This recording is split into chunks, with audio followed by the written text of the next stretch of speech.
Hi, in this video, I would like to show you how our composed flow works and all of the features and capabilities that you have on the digital data wall to make sure you have equitable classes for next year. This is the admin dashboard, and the first step, if you're using Teacher Compose, is to select a lead teacher. Aisha has been selected. This is her dashboard. Now Aisha is going to go to the digital data wall. And before she runs Compose, she'll check with Ellen and Bill, her co-teachers, to make sure they have finished grading all of their students on the student card. Once that has been verified, then Aisha will run Compose. And now this is the classes for next year for third grade. So now these are the third grade teachers, Amy, Carly, and Mary. These are the second grade students currently. And now this is the process to create classes. We've done the first part with our algorithm. We've done an initial distribution.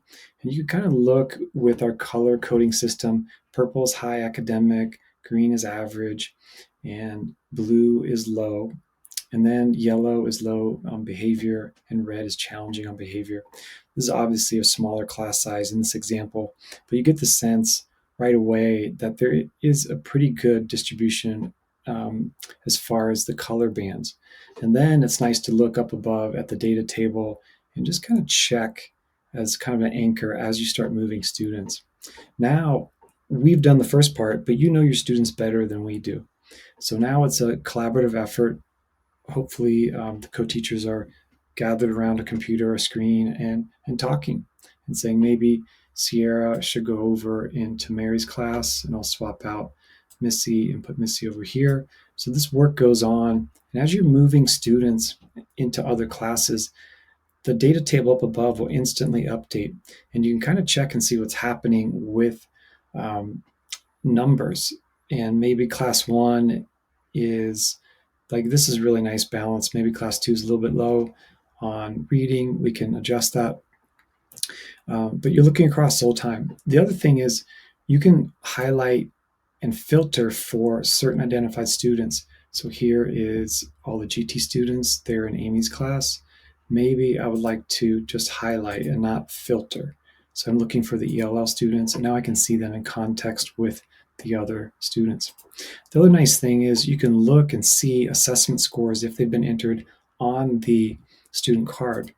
So here's a DRA, and you can see the student scores beginning, middle, and end of year. So that's a good reference point when creating classes. And the other thing that's nice, you can search for a student directly. Like I'm looking for Amy, and I can see where all the Amy's are in the grade level. And then I can choose to view these student cards by the different way as opposed to our kind of color-coded system. So you can check by first name, by scores. You can filter by boys. I would just like to focus on the boys now instead of our default both. So this is the benefit of our digital data wall is nothing really gets lost. You can move students around. If you move students out of a placement request, there'll be a warning like, oops, I don't want to do that. I'm going to honor the placement request and have the student come back to where they have been requested. So all this is available to you visually and nothing gets lost. You don't have to use whiteboards to tally, especially if you just move one student. How would that impact everything else? We have it for you really easily shown. The last step is for the grade level teachers, they'll submit the classes. So once they do this work and they finish it and they submit it, and that's going up to the admin. And now when Aisha goes back and all the other grade level teachers and they go to the digital data wall, they can view Compose, but it's actually locked. So it's done. So they've sent it up almost like they walked down the hallway to the office to drop off their class list. Now let's look at the admin. So now the admin takes over. So I'll refresh here to show how it changes. So now Compose is in progress, and now it's been submitted. And the admin can reopen it if they would like, if the teachers want to go back in to look at it. But the last step for the admin, well, first the admin wants to look at it, right?